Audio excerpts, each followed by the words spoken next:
जी, पिछड़े भी बीजेपी के कैबिनेट में हैं, दलित भी हैं और अल्पसंख्यक भी हैं। ऊपर से मायावती जी ने भी बोल दिया है कि तुकबंदी हो गई, बहुत सिर्फ तुकबंदी है, PDA, NDA, DDA. BJP token राजनीति करती है। बहन मायावती जी को 3 बार सरकार गिराने का काम बीजेपी ने किया था।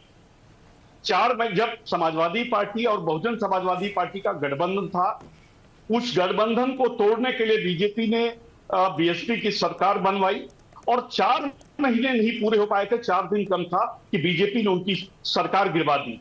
तो इन 2019 भी गठबंधन हुआ था, क्या हाल हुआ था आपका? इनसे कहिए 2019 में भी बहुजन समाज पार्टी और समाजवादी पार्टी का गठबंधन हुआ था, क्या हाल हुआ था आपका? इनसे कहिए चुप रहे। मैं ये बोल रहे थे, मैं सुन रहा था। मेरी बात पूरी हो जाने दीजिए। और आप झूठ बोलिएगा तो हम बोलेंगे। जिन लोगों की बात, अरे भाई, जब आप हो सकता है कि 4वीं 5वीं क्लास में पढ़ रहे होंगे, आपको जानकारी नहीं है, जानकारी अध्ययन करिए, करके फिर बैठिए हमारे सामने। हमें तथ्यात्मक बातें। मैं अरे 2019 में बीएसपी और एसपी का गठबंधन था, क्या हुआ आपका? मुझे बोलने दीजिए पद्मजा जी। अरे सिंपल चीज बताइए ना, सिंपल चीज। आईपी सिंह जी, आपने सारा कोशिश कर लिया, आपने पीडीए भी कर लिया, डीडीए भी कर लिया, नतीजा ये हुआ कि डिंपल जी खुद हार गई लोकसभा चुनाव। तो अब क्या बदल जाएगा 2024 में जो 2019 में नहीं था? क्या लेना चाहिए? आपने उनको दे रखा है, क्या उनको पावर दे रखा? पावर तो जो सवर्ण है, जो वही सत्ता में है, चाहे उत्तर प्रदेश में मुख्यमंत्री क्षत्रिय है, उप मुख्यमंत्री ब्राह्मण है, 2 दर्जन में जो 2 दर्जन कैबिनेट मिनिस्टर, उसमें 18 इनके सवर्ण लोग हैं, वही आज देश की कैबिनेट में है।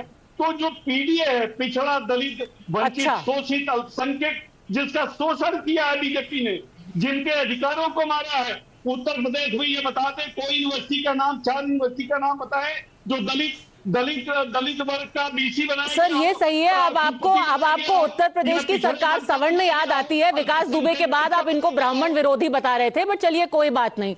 अपने मौका लगते हुए सवर्ण बता दीजिए, मौका लगते हुए ब्राह्मण विरोधी बता दीजिए।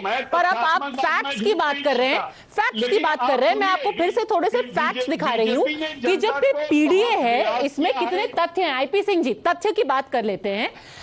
Does the data actually back the assumption? If we look at the breakup of the 2019 Lok Sabha verdict, it actually shows that the BJP's vote share among the PDA, the so-called PDA, if we just remove the minorities or the Muslim vote, among the Dalits and OBCs actually has gone up significantly.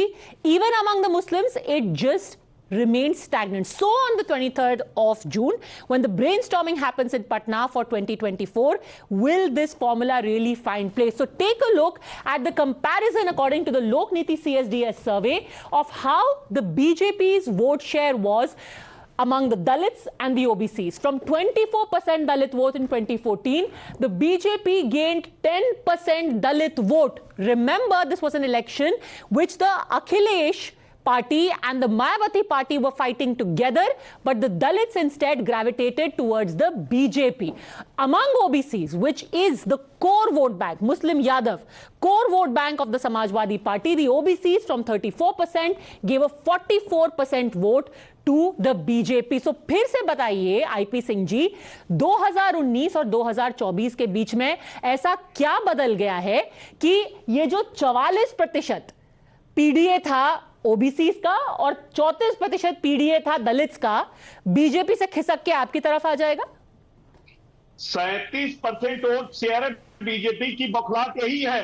Patel समाज के श्री नीतीश कुमार 8 बार के मुख्यमंत्री हैं उत्तर प्रदेश में। पटेल समाज पूरा का पूरा समाजवादी पार्टी को वोट देने जा रहा है। हमारा वोट शेयर 46% से 52% से ऊपर जा रहा है। क्यों वजह बताइए। कहने को तो कोई कह सकता है, कहने को तो भाजपा कह देगी कि 100% वोट हमें मिलने वाला है। वजह बताइए ना क्यों? और ये वही बीजेपी है कि 8 सीटें और 10 सीटें उत्तर प्रदेश में जीतती रही। प्रधानमंत्री ने 2 बार अवसर मांगा। 10 वर्ष यूपीए के थे, 10 वर्ष एनडीए के पूरे हुए। इसलिए जो हमारा गठबंधन है वो तय करके चल रहा कि पिछड़े वर्ग का प्रधानमंत्री होगा या दलित वर्ग का होगा। लेकिन अपनी कलम से जिस तरह प्रधानमंत्री पिछड़े वर्ग में शामिल हुए, तथा कथित ओबीसी या दलित कोई ऐसा नहीं होगा जो प्रधानमंत्री बनेगा। जब हमारी सरकार बनेगी तो पिछड़े वर्ग का प्रधानमंत्री होगा, पिछड़े वर्ग का, दलित वर्ग का प्रधानमंत्री होगा। अच्छा, चलिए एक सेकंड, ठीक है, आपने अभी से ही अपना मैनिफेस्टो बता दिया, बट आपने वजह नहीं बताई कि क्यों 52% वोट आप श्योर हैं कि पिछड़ों और दलितों का आपके मिलने वाला है।